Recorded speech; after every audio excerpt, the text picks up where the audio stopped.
As you watch the screen, your heart begins to beat faster. There's a fluttering in the pit of your stomach. Your throat is dry. Your palms damp. Suddenly a chill runs down your spine. You clutch the person next to you. You tell yourself, it's only a movie. It's only a movie. But sooner or later, it's time to go home.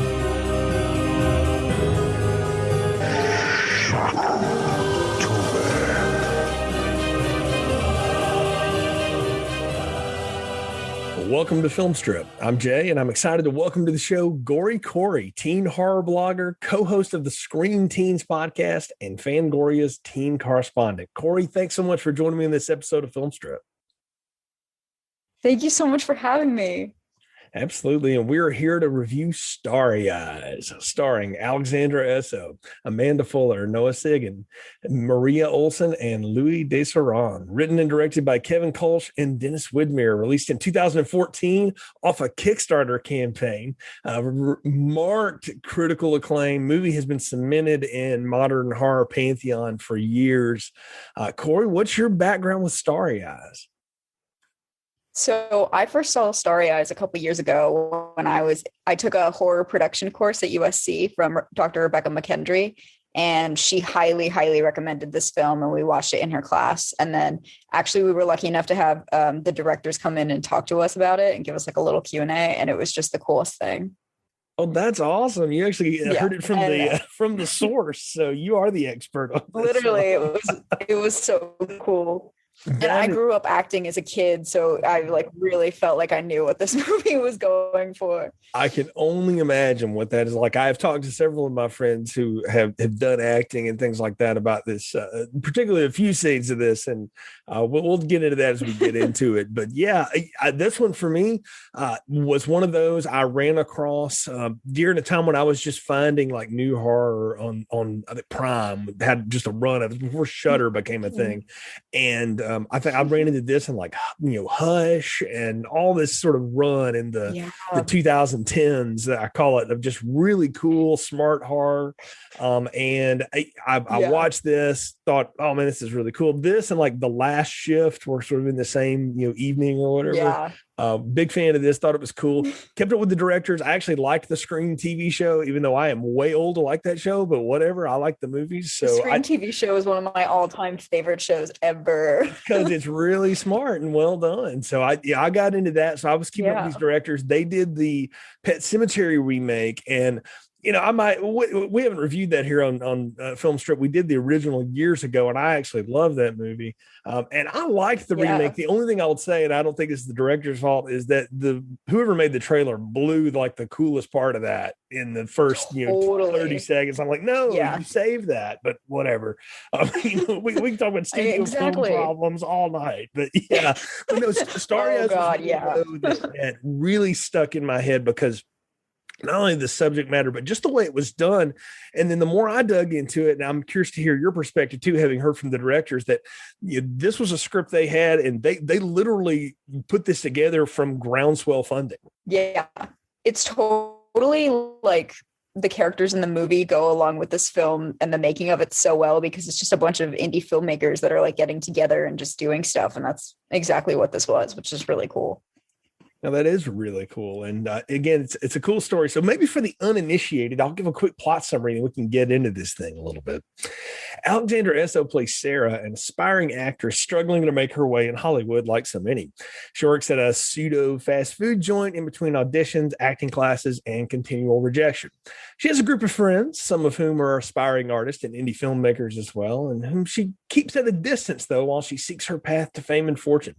And after an audition for a role with Australis Pictures ends in another rejection, Sarah freaks out in the bathroom, even ripping her hair out. The casting director observes this and tells Sarah to do that for them in another audition. She eventually does and gets a call to meet with the producer of the film. And in a tale far too common in Tinseltown, he propositions her for sex while promising her a role and much more. She refuses, of course, and confides in her friends, who convince Sarah she made the right choice, and she's go on to work in their indie project with them after they get wild and have a good time. So during her drug-induced fervor or something, Sarah changes her mind and contacts the Estrellas folks again, asking for a second chance. She goes back to the producer, and while performing oral sex on him, he reveals pentagrams on his hands and tells her that if she's willing to destroy her old life and be born again, she can have all the things she dreams of, while a bunch of people from Eyes Wide Shut or standing around. I don't know. We'll talk about it. Afterwards, Sarah mentally and physically deteriorates, and we see this in front of us, and she reaches out to the folks again, begging for help, and they remind her of the condition. She must bury her old life, all of it, in order for the promise to be fulfilled. And she has a choice. She can either die or, fulfill her destiny. So Sarah goes on a brutal rampage and kills all of her friends. And the people behind Estrellas Pictures reveal themselves to be part of a demon worshiping cult, worshiping the demon named after the same production company. And they perform a ritual which causes her to basically give rebirth to herself in this really odd scene. And then she emerges from the ground the next day morning, flawless and healthy and no hair at all. She looks like the woman in the first Star Trek movie, V'ger. And she finds gifts from the cult, a dress, a nice necklace, and a big wig. And so she goes home to see her roommate and kills her last friend before taking time to admire her new form in the mirror as her eyes glow green and credits roll. And that's a straight line through this movie. There's a lot to talk about as we get into it. And you said you were an actress, a child actress, and thanks, Corey, you've done some of this stuff. And I think what's neat about this is they drop us right in on Sarah. We just get a sense of sort of her day-to-day life of going from working at the Chicken Shack kind of place to auditions and all that back and forth. And I want to ask you just your experience in auditions and things. What's that process like of just going before people, reading something and walking out of a room and having no idea like whether it worked or not? It's the worst on the planet. Like, it is so miserable. Auditions are like so nerve-wracking, and you get zero information about usually you get no information about where you're going, what the audition's about, anything about the people. So like, you don't know who you're going to be with. And if you don't have if you don't have like an agent, like Sarah didn't have an agent, they could be like murderers that are just putting out, like, you don't know. You never know who these people are that are putting out casting calls. They could say they're Estrellas Pictures and not even necessarily be them. So it's a really scary process. I was lucky enough to never have any like bad experiences like she did, or have to be like a working actor, because I was a kid when I was acting. But no, it's not super fun. And a lot of times you feel like you give the performance of a lifetime to just get a like, we'll be in touch, Oh, God. So you just never really know. Yeah, I mean, that's the part of crazy. It. That's the part of it I couldn't get over. And I talked to some friends that have done a lot of acting, mostly theater acting, and they said that the process is eerily similar. You go in, you read some lines, and they go, "Okay, thanks," and you have no idea. Like, was that what you wanted? Did I give you a dog? You just don't know. And for what I do in the day, and it's like, can you give me a note? Can you tell me anything? Like. Yeah, that's part of that, where Sarah does that in this, and I relate it so much to my day job, where people interview for jobs and stuff like that, and they always ask like, "Can you give me any feedback?" And like, legally, no, like I can't tell you anything that better. Like it's not part of it's not part of the culture. We don't let you do that because there's so many reasons, and gosh, it would be useful, but. Again, there's reasons why we don't do that, and I think that's so neat though, is to get to see her operate. And what I want to, at least my impression of it, I want to get yours of, is that we're watching somebody who, like you said, doesn't have an agent, so clearly has just done a little bit things here and there, and we don't really get a lot about her backstory. But I kind of imagine Sarah being from like the Midwest or something like that, and going out to Hollywood to seek her her dreams, and where she came from. I can imagine like she was the biggest deal in town. Like she was in everything. People knew her. She was hometown famous. And she gets out there and she's just another face. And like, there's a lot of stuff you have to deal with when you're facing that. And you can almost see it. And Alex Esso has such a a set of eyes that's so good that the movie's all about her eyes and stuff like that. But she performs with this just deep amount of pain and what am I doing? Oh, this is what I love, but it's killing me. All of that stuff. Mm-hmm. Yeah. And you watch the movie and it's so frustrating because you're like, oh, she's such a good actress. She totally deserves to have this huge blockbuster role that will be a gateway into her career. And you're like, God, I want her to get it, but you don't want her obviously to do the bad things. So it's a struggle. And I think you can tell that this really comes from a place of struggling filmmakers that know what the industry is like and have experienced this kind of thing before. And it's just so heartbreaking to watch. Yeah, I did read one little note that they said that a lot of this was very similar to the audition process that they had been a part of. And when they were auditioning people for stuff, they were like, we didn't really know what to tell people and we couldn't give anything. And people would just get walk no out information. The room. Yeah. It's from both sides. Like it's just, it's a weird system and it's creepy and they perfectly showcase that. Yeah, I think that one of them even said, like, you have to be a little bit psycho on both sides of this table to do this because you walk in and you perform for the job and then you may find out nothing. You'll never know what it was that worked or didn't work because the people often you're auditioning in front of, and even in indie productions and stuff, may not even be the people that you work with every day. It could be part of the finance team. It could be the production group. You have no idea. And, like casting directors I have a colleague who used to be a casting director. And I asked him, I said, hey, did you get like go on sets and stuff? He's like, dude, I never saw any of it. He said, I just cast the role and handed it off. And I thought, wow, how interestingly disconnected from all of this do people get? It's crazy. It's just such a weird process. And there are so many different ways. It like depends on each audition what to expect, and they're all so different. So it's a weird, terrifying process, and I think they capture that so well. And I'd never seen a film that did that so well before. Yeah, it really did nail that. And I will say it's neat to watch her go through her day to day, and we meet her friends and things like that. And then this audition comes up pretty early. Her friends are just the worst, right? Like, well, some of them are. Like, I think Tracy's like a good friend. Just that one girl, really. It was just so frustrating to watch, and you're like, God, it'd be so good if she got this role, and like she'd prove them all wrong. Right. Well, you really want it for her. You can tell why she wants it so badly. Yeah, I think in every group of friends of like, especially artists and things like that, there's always like a couple of naysayers that just think, yeah, y'all are not even good, and then there's the supportive ones who really don't know what else to tell you other than like, yeah, you can do it, go for you, and there's usually one person that's actually going to give you good feedback, and it's her director friend. It's Noah Sagan's character in this. This is an early role for him too, and he's been in all kinds of cool stuff. He's one of Ryan Johnson's like favorite people. This, especially because it's so awesome to see all of the actors in this interact too, because so many of them went on to have such incredible careers within indie horror, and they all work on each other's films. It's the coolest thing. I really love the cast in this movie. It makes me so happy. Yeah, it is neat. And I mean, I had friends that came up and did a lot of film and again, a lot of community theater and stuff like that. And then even when I was like in bands and stuff growing up and coming up, like we all played on each other's stuff and would write each other's stuff and trade like, hey man, what are you using on this and all this? I mean, there's something cool about that level of it, but there's also like this ultimate always competition. Like, I ain't gonna tell that guy how I'm setting up my amp because I don't want him to sound like me, and well, especially in the movie, like when that one friend was like kept belittling the project, the Silver Scream, she's like, oh, what a stupid name and all that stuff. It was like, oh, it was so annoying.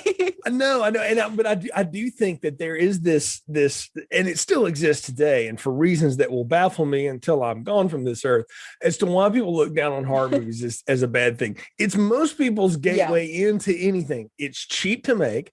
It's pretty simple what you have to pull off to do a good one, right? And look how many major stars have been broken by movies like this. And I mean, to top off the queen of all of them, who's still doing them, Jamie Lee Curtis, who never shied away from it and has had one of the most talented actresses of our time. Right. And has done so much stuff. Never would have been found without Halloween. No, right? I mean, she was doing lame TV commercials for J.C. Penney's. I mean, even though she was Hollywood royalty, she couldn't get a kick. So miss me with all that horror movies are cheap. Like if you've got a friend that tells you that, a little nah. It's just rude. And it's like not everyone also has millions of dollars to spend on a film. So gatekeeping the genre like is just crazy.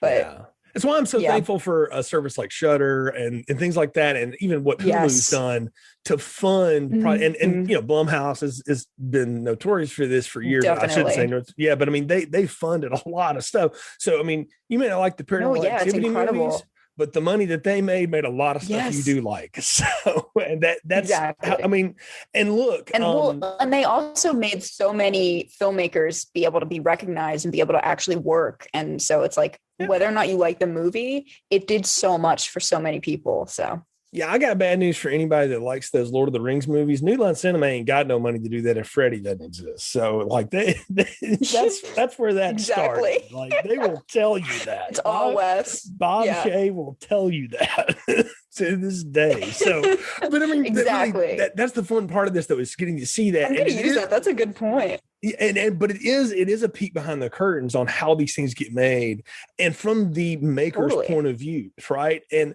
Sarah is really torn between these worlds. She wants mainstream success, but what's good for her is actually probably doing the indie thing and just staying with it. But it's not what she wants. Like she's already given herself over to it. And that's what I find so neat about this is ultimately she's going to be asked the old eternal question, the Faustian deal, will you sell your soul for fame and fortune? And she already has. Like that's the lesson of Faust is that he had already made up his mind before the devil ever came in with a contract. And that's the same with her too, is they're just looking for the right person. But what is so neat about this is she does the audition and she's not necessarily bad. She just doesn't do anything for them. Like they don't think like, she don't seem desperate enough. And then she goes and has that freak out in the bathroom, which is freaking amazing. Like that is unreal. Alex's performance in this movie rips her hair out is just insane. Yeah. And I think it showcases her frustration so perfectly. And you're like, God, you just want her to get this role. You want this for her so bad. And you understand why she's so upset. And I feel like you can really feel her pain.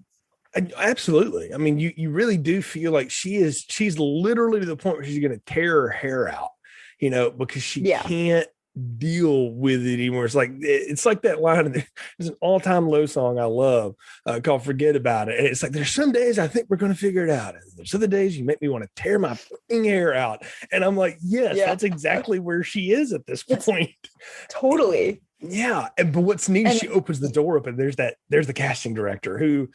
I don't know what Nazi war criminal film they found that woman from, because that's exactly what she looks like she is playing. Like I'm not saying her as a person, like that character, because there are 3 people in that scene, Corey, and there's the directory person who's just there. There's the casting person, and there's Alex, and every one of them are in a different movie, and it is amazing. Yeah. She's I don't know if you've ever seen All the Creatures Were Stirring, but she is in that movie and she is incredible, that actress. I just want her to be cast in every horror movie till the end of time. Like she's so great. But no, she's awesome in that. Maria Olsen's her name, and I don't know her from you mentioned that. I remember that now, but I hadn't seen her or anything. But yes, she is like Nurse Ratched. She's just so good at being like that terrifying. That evil assistant principal you had, it's just there's something about her scary. Yeah, that is just off-putting. She's just so intimidating. She has such a weird vibe. It's perfect. And then again, you have the guy there that looks like he's fronting a 30 Second to Mars cover band and who's doing the thing with that, and they're trying to get Alex to go for it. And what's funny is when she really does let herself go and she just freaks out and throws that fit on the floor and everything, and all they give her again is like, okay, thanks. I was like, geez, you brought me back in here and that's what I do. So she really feels it for that, and you could just feel like she's just just so defeated from it. And that's what I like those. And I give a lot of this. The movie really centers on Alex Esso's performance and how she just takes us on that emotional roller coaster. And it's really believable to follow her. And I don't know anything about her, but you kind of wonder, like, you had a little experience with this, go through some of this kind of stuff. And when they did the Q&A, they said that she hadn't really been in anything previous to this, and they just kind of like found her.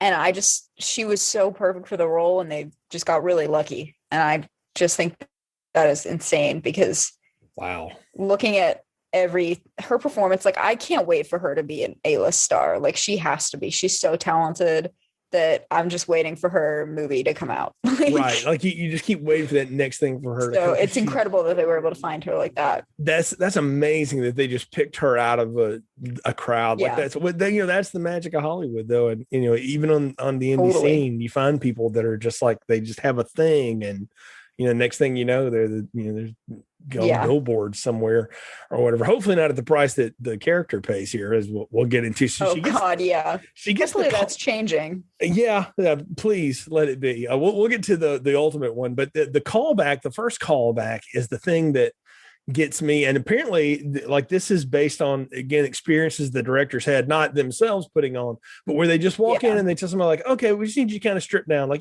take everything off, but just strip down. And then you get like this weird strobe lighty thing. And I want to ask you, like, what is the trance she goes in? Is that part of like all the mystical, what's hot that they got going on in this? Or are we just sort of seeing this from her eye point of view, where she is being seduced by the evil that is behind all this stuff? I saw it as a bit of both. I saw it as part of it being like her just being able to let herself go and feel comfortable, and like tell herself that she got a call back, like she's perfect for this role, and like, look at her go, and the other part of it being like she's selling her soul and she doesn't even realize it at this point. Because I feel like the bargain or whatever started before the second callback.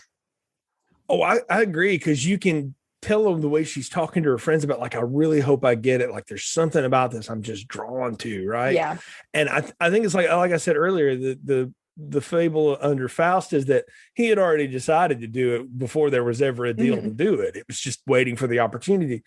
And Sarah is at the point in her life evolution, whatever, where she's like, I will literally do anything, no matter what, to get where I want to go. I don't care what everybody else says. And she does, man. She goes through it. But again, I'll give these guys the credit here. And it's something so stylistic, and that can be really cheesy if it's in the hands of directors doing what they're doing.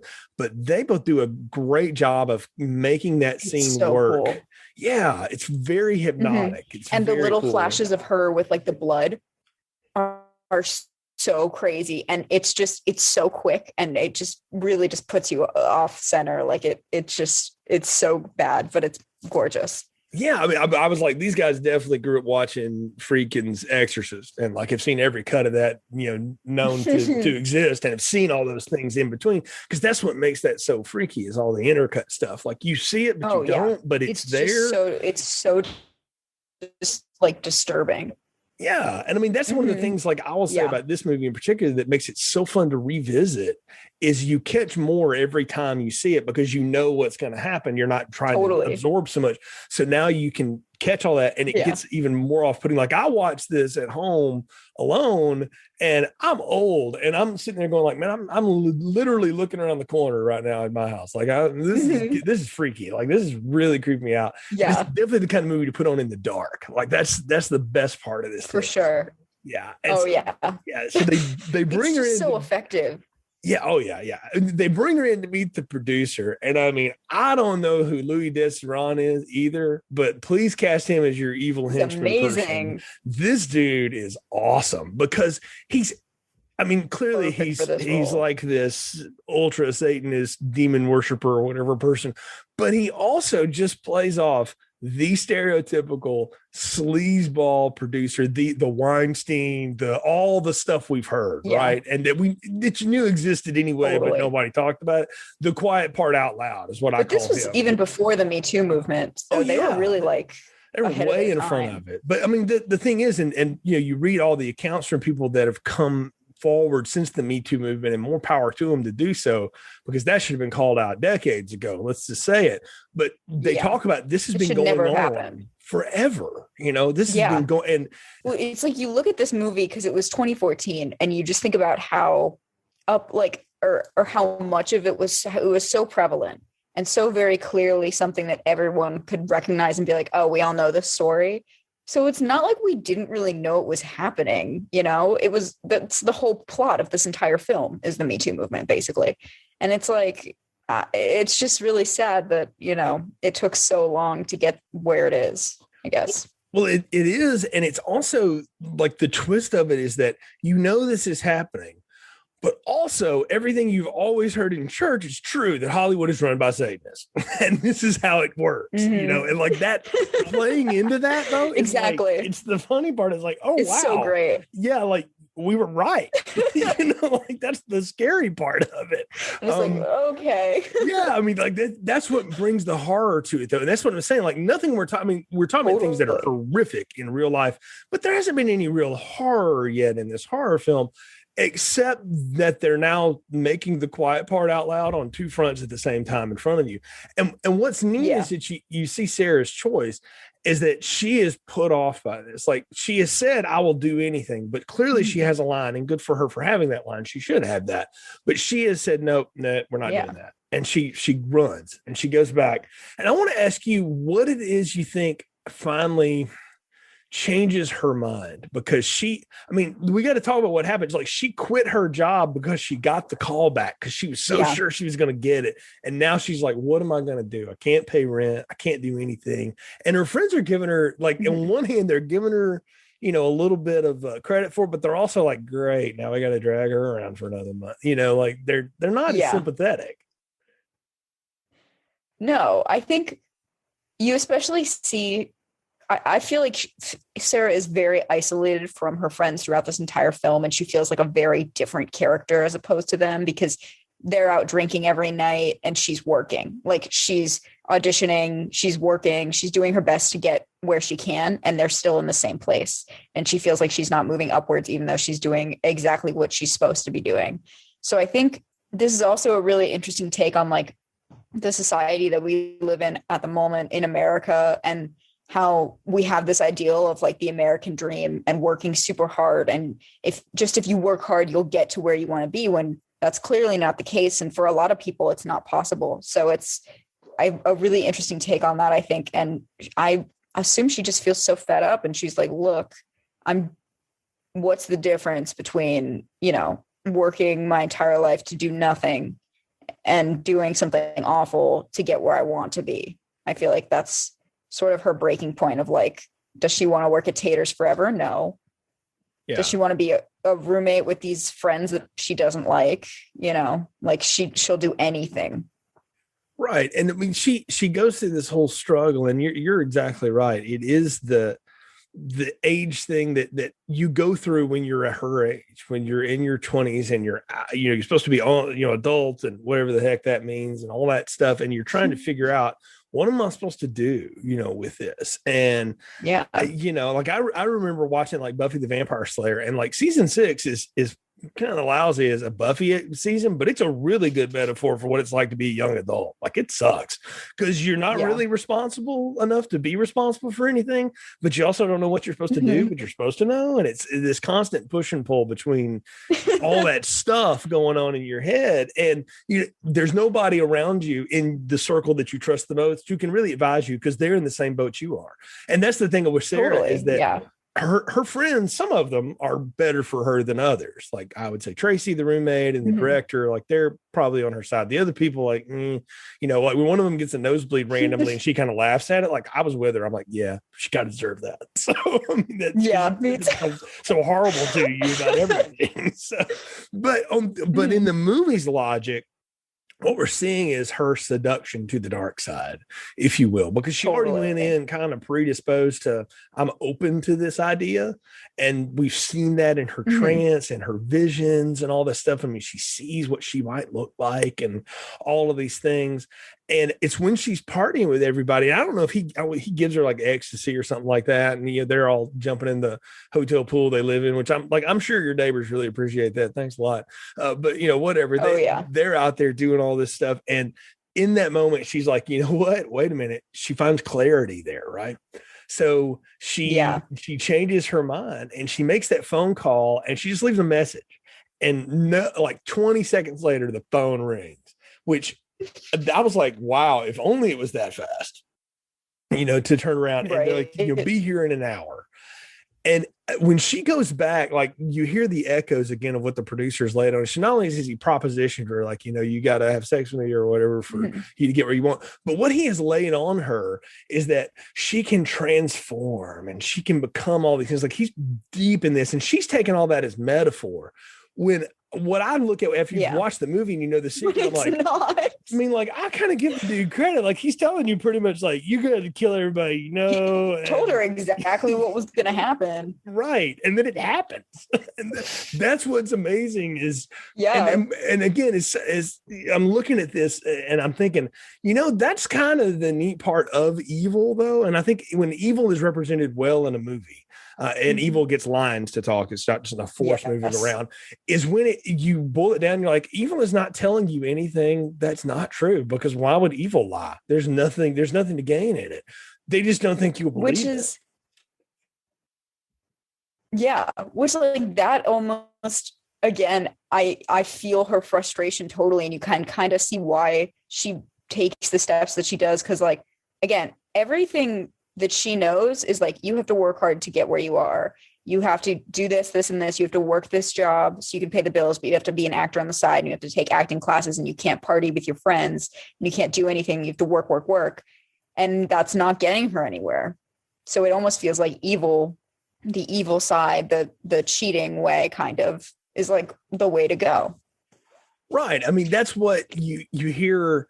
If you ever talk to any band that's ever done anything, and I kind of relate back to that because that was my world, is you think that what you do is you play gigs and you just party all the time. When reality is you work the two jobs you can to save up enough money to get gas in the van to go play a gig in the middle of nowhere, hoping somebody listens and buys your, mixtape or whatever. And you're just struggling through that and you work at it and work at it and work at it. And and it makes you good. I mean, that's why a lot of people get real disappointed when their favorite band like finally records that album. You've listened to them play for 10 years and then they do their second one. And because they did it in 2 years, they didn't have the same experience with it. Yeah. And exactly. They're like, well, I poured everything I had into the other one. I don't really know what to do. So the good ones figure that out, obviously, get the formula down, but it's why a sophomore slump is a real thing. Like that, it's hard to do something great twice. Cause usually the thing that you're really passionate in, you pour so much into it, and then everything you do subsequently suffers from it. I mean, we talked about Jamie Lee Curtis earlier. Look at John Carpenter. I mean, the films that he did post Halloween now have a reverential following, but he'll be the one to tell you like, where were all the but they didn't at the time. None of them worked at the time. Exactly. So he's like, thanks a lot. Of course, actually he'll take the check. He's happy to, but he talks about like, everybody expected me to just have that every time I did it. And worse, you even think about like Francis Ford Coppola. He made a couple of indie films and then he did The Godfather. And how do you top that? Like it's hard to come back and do I know that. It's like, what are you supposed to do after those? Yeah. Right. No, just like, it's a really interesting way that this movie kind of forms how just tired she is. Like it's so you can tell how exhausting it is for her. She's worked so hard and she deserves this.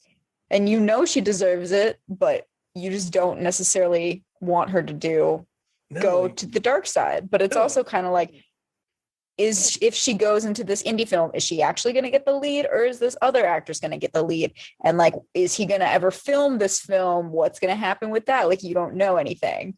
Right. So it's a difficult line to walk.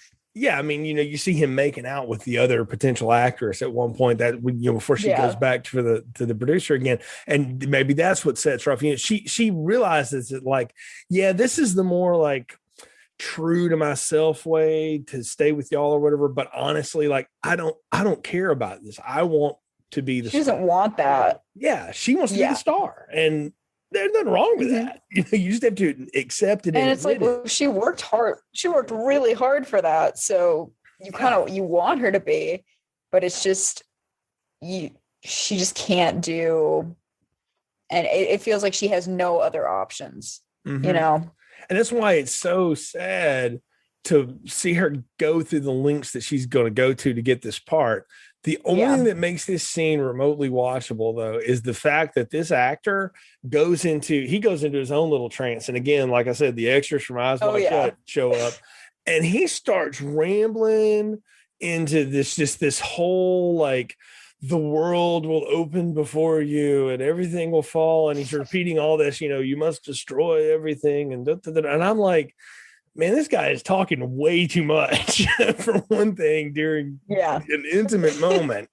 Let's just say it. And secondly, like, this is insane. But once again, the devil doesn't try to hide what he is. He just does his thing. And that's what's neat. Again, watching it on rewatch, you're like, he is laying out what is about to happen for us the next act of this movie. Literally step by step. Yeah, like you're going to see all of them. Yeah. And I got to tell you, the steps that these people go through, and I got to give Colson Widmer credit.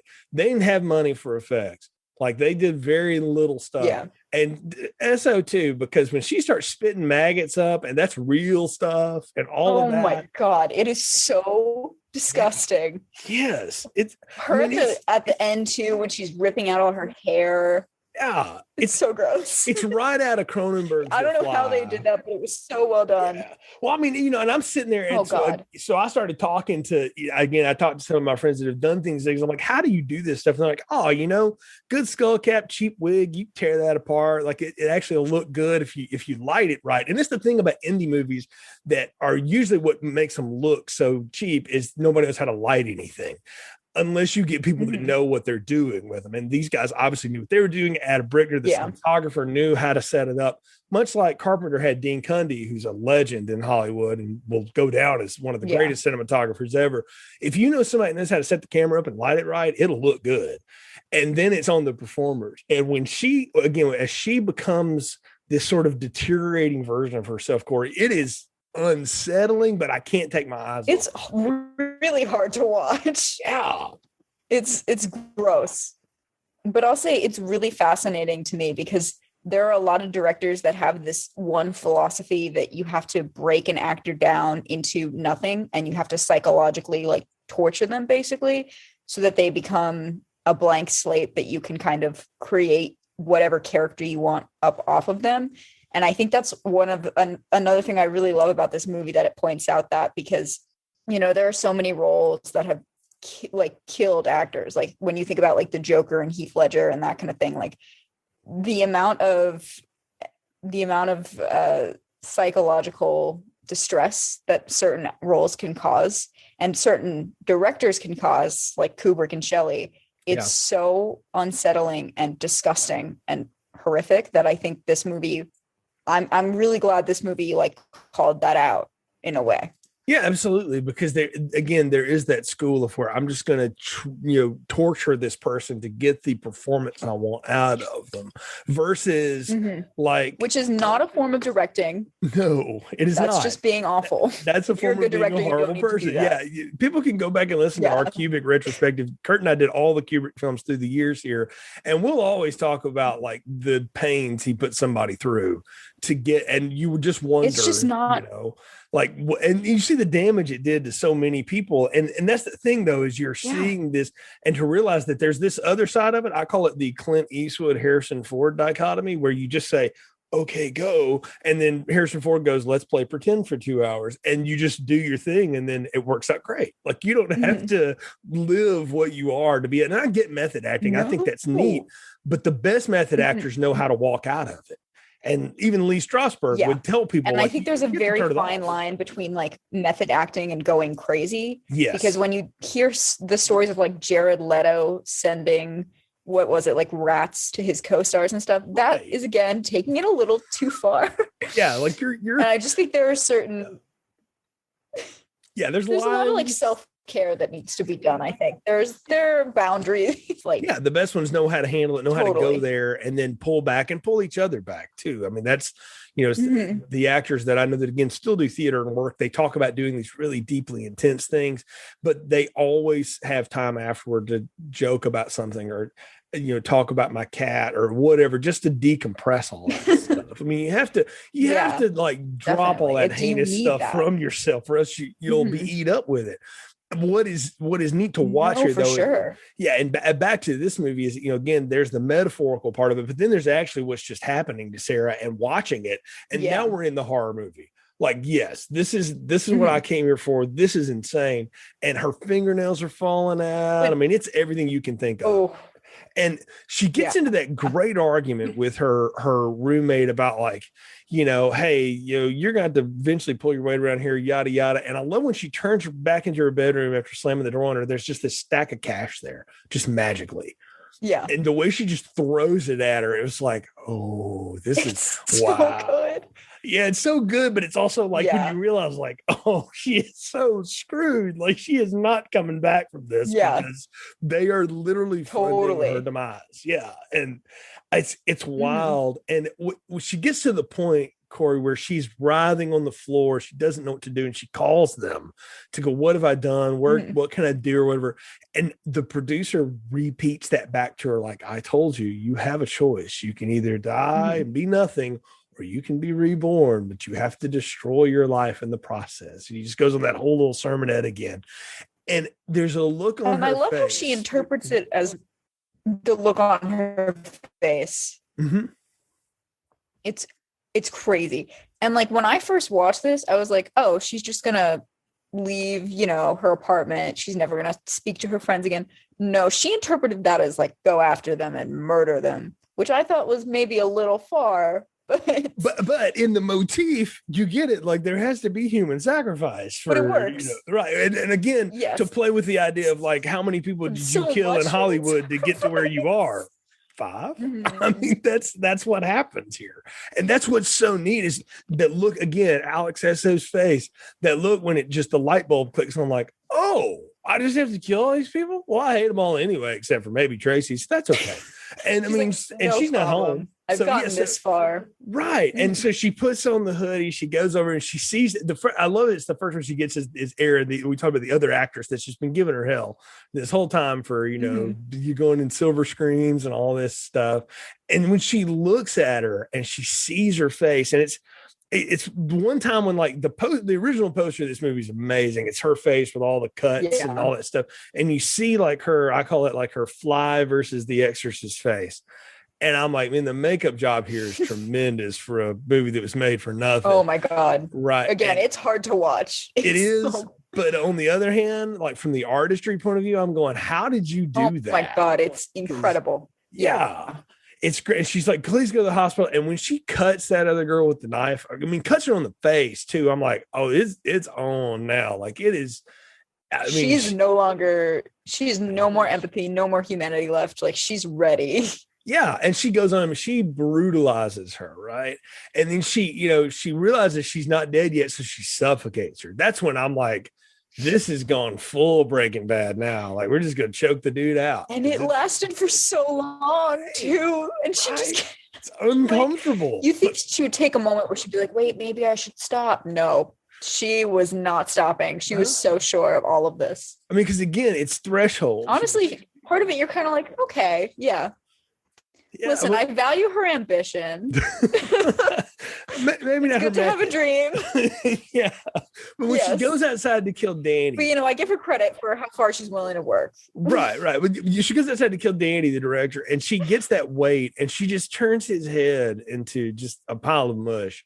I mean, I was like, there's a way to do that. There's like Rob Zombie's way, where it just makes you really uncomfortable and like, please stop making me look at that. And then there's this. And it's just enough that you're like, is she really continuing to hit that pulp right there? And but you see it, and it's just slinging all over her, the viscera, all that, and she's just like, whatever. Like, and that's when you can tell, like, Sarah is gone. Like, there's no more Sarah. Yeah. And she has completely gone at that point. And That's when we get the whole bit where they've surrounded her, and I don't know what ritual they're doing exactly, where she's on the ground and like in this bubble or something, but it is really unsettling to look at. Like, I don't know if she's melting into the earth. It's so scary. Yeah, like that is very strange. It's amazing. Yeah. And I think this movie is like the reason that Midsommar works, or what a prelude to Midsommar. Like, yeah, the cult and having this huge rebirth and this just these violent deaths and weird rituals and all this stuff. Like, I don't think Midsommar would have been possible without this film. No, like this, it's just so the witch, that scene. Yeah. At the end where she's literally like crawling out of like a body bag, I guess. Mm-hmm. It's just insane to watch. Yeah. I mean, it gives you that same, like, just on edge, uncomfortable feeling. Yeah. And then to smash cut to daylight. And she's like, it's almost like they buried her by the Hollywood sign, and she's overlooking the town, mm-hmm. right? And when her hand comes up out of the ground, I'm like, okay, we've seen this happen. But they did this great thing. They gave her these long, they look like steel fingernails. Claws. Right? She's they play again on Hollywood so well with that. It's beautiful how they do that. You notice it. That's the thing. But you see her too. And aside from the dirt on her, like, she looks normal again. She's healthy. She looks she's this great smile on her face. She didn't have any hair on her head. And I'm she like, looks happier than like she was before. Right. Like, she's through it now. And they leave her like this whole box of presents, and you're like, that's nice. How about a shower? I mean, because I just crawl out of the dirt, but okay, whatever. But it's not over though. And this is where we really get it. She goes back to her apartment and she just sort of cocoons herself in her bed, because it's all a trap just to get the roommate Tracy to come look at her. And the way she kills her, Corey, is so well. I mean, she's laying there, she didn't have anything on, right? And so the roommate is just like, what is going on with her? And then she almost like she seduces her. And I want to ask you, like, she basically like kisses this girl to death by ripping her like tongue out through her own mouth or something. I don't know. There's a lot of blood though, and it's really weird. It's great. It really reminded me of the scene in Jennifer's Body where like Jennifer and Needy knows she's a demon, but they're like on her bed playing around. And I at first was very confused by this scene, but I think it has to do a lot with, like, again, she's now like the epitome of beauty. Like, she is what we view as the beauty standard. She's, the ingenue in Hollywood. Mm-hmm. And so I think that was sort of the whole reason that they had that kind of weird sexual kiss death, because that's sort of like what she represents now in a way. Yeah, she's literally looks that kill at this point. And and we should say that the effects that they've got going on are with her. She's got these contacts in, or it's an effect on the after effects. It looks amazing. Yeah, those eyes, and it's just hypnotic. And then she sits in the mirror and she's cleaned herself up, and she's, she puts on that wig, and we've seen the vision of this before, but now you're seeing it come to real life.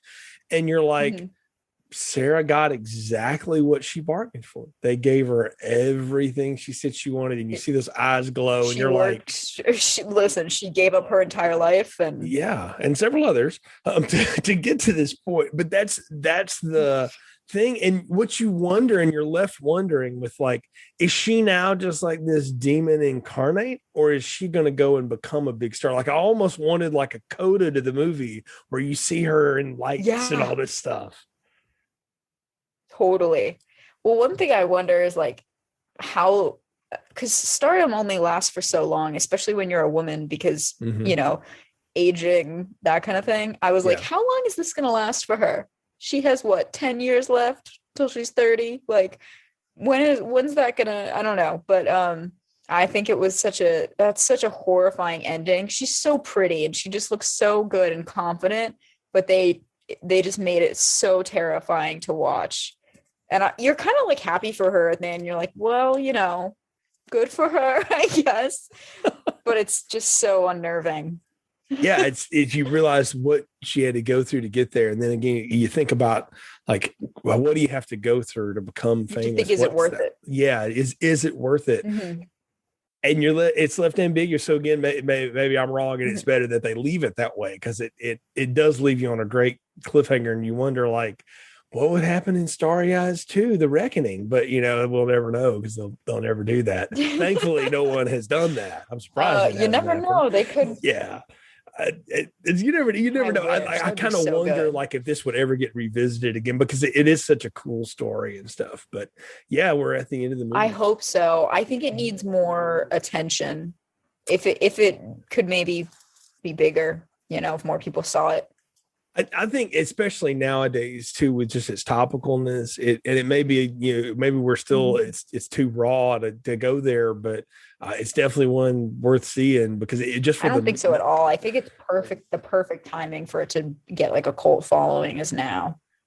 Well, I think it's definitely gotten that. I think it would be neat if it got more mainstream to it, as more people talk about this, then this is a movie to go to. And, again, if you don't even want to talk about that of it, the movie itself is, phenomenal anyway. The film, like the art of it, is incredible, and it's so wonderful. You watch things like The Shining, and you're like, well, Wendy Torrance obviously is an incredible performance, but then you look back at like everything that Shelley had to go through, and it's like, is it worth it? What's really the ending here? And so I think that again was like a really beautiful way of showing just how far actors have to work, and artists in general have to work to get to where they want to be. Oh yeah. I mean, you watch The Dark Knight and you see Heath Ledger give this, once in a lifetime performance, and realize that, wow, like how many things changed because he didn't survive that. Because of him. Yeah. And I mean, but just all the ripple effect of that. Forever be immortalized because of that. Like he will always be the Joker. I don't think anyone's going to ever be able to beat that. Yeah, everybody's always going to chase that now. And for years they chased, Jack Nicholson, and nobody got anywhere near that, which is funny because he didn't even care about it. He was just that good. But then Ledger comes along. He did well. He made it work for himself. Yeah. But I mean, then Ledger comes along and just wipes the slate, and it's, I mean, I could talk for days about all the things that changed about Christopher Nolan's life, but and I don't think he'll ever get over it. But it's one of those things that you have to ask yourself, like, was it worth it? And that's the ultimate thing. So was it worth it, Corey, to watch this movie? We're at time to talk about final thoughts, recommendations, and popcorn ratings. So what are yours for Starry Eyes? All right.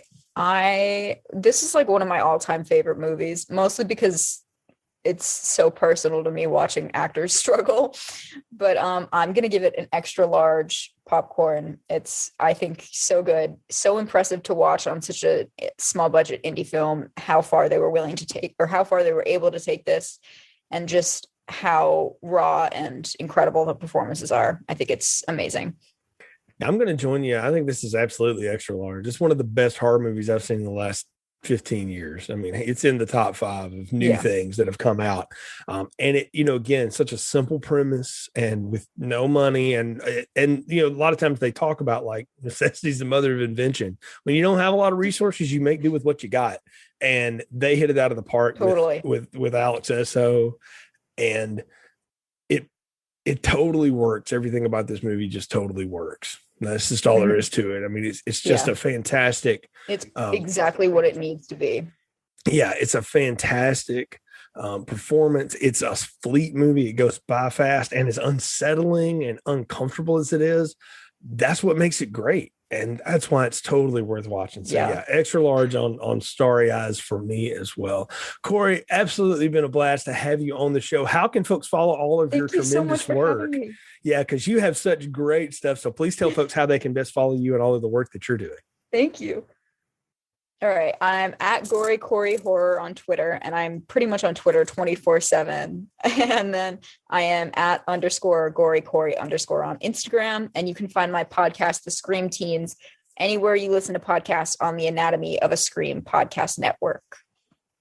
Strong recommend on all of that stuff, and go to Corey. You can read my blog, gorycory.com. Yeah, and I was going to say, you definitely got to put the blog in, because that is awesome stuff. I'll tell the story now.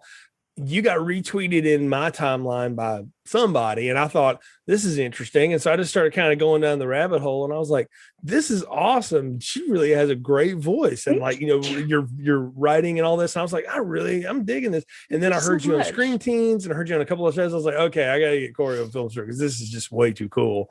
And we didn't talk about it at the beginning, but you tweeted something about Starry Eyes. And I was like, that's it. That's the end. Cause I'm like, what can I ask this person to review? Because Cory, you were by far the youngest guest we've ever had on this show. And that's no slight at all. That is a distinction. I'm so honored. But you are, you really bring the bona fides for sure. And are definitely someone to watch and a great follow. And I definitely, folks, recommend you check out Cory's show and her writing and all the cool stuff she's doing with Fangoria and everything else, because it is fun to keep up with, particularly if you're into horror movies, but just movies in general. So always fun. So thanks again for being here, Cory. Folks, you can follow the show's social media at Film Strip Pod on Twitter, Instagram, and Facebook. There you'll find announcements of upcoming shows and everything else we've got going on. You'll find a link to our Letterboxd page if you want to look through our incredible archives, 300 plus now, and go to filmstrippodcast.com. You'll link to our Anchor FM distribution site, and we're on the podcast platform of your choice, Apple, Spotify, Google, all that stuff. Please share the show if you can. Leave us a positive review. Helps other people find the podcast. We really appreciate it. So for Cory, I'm Jay. Thank you for listening to Film Strip. Thank you for listening to Film Strip. You can find more episodes on our website, filmstrippodcast.com. The Film Strip theme music is produced and performed by Frozen Lake 121. All content used or discussed in these podcast episodes is the property of the respective owners and used under the Fair Use Act, Section 504, C2, Title 17.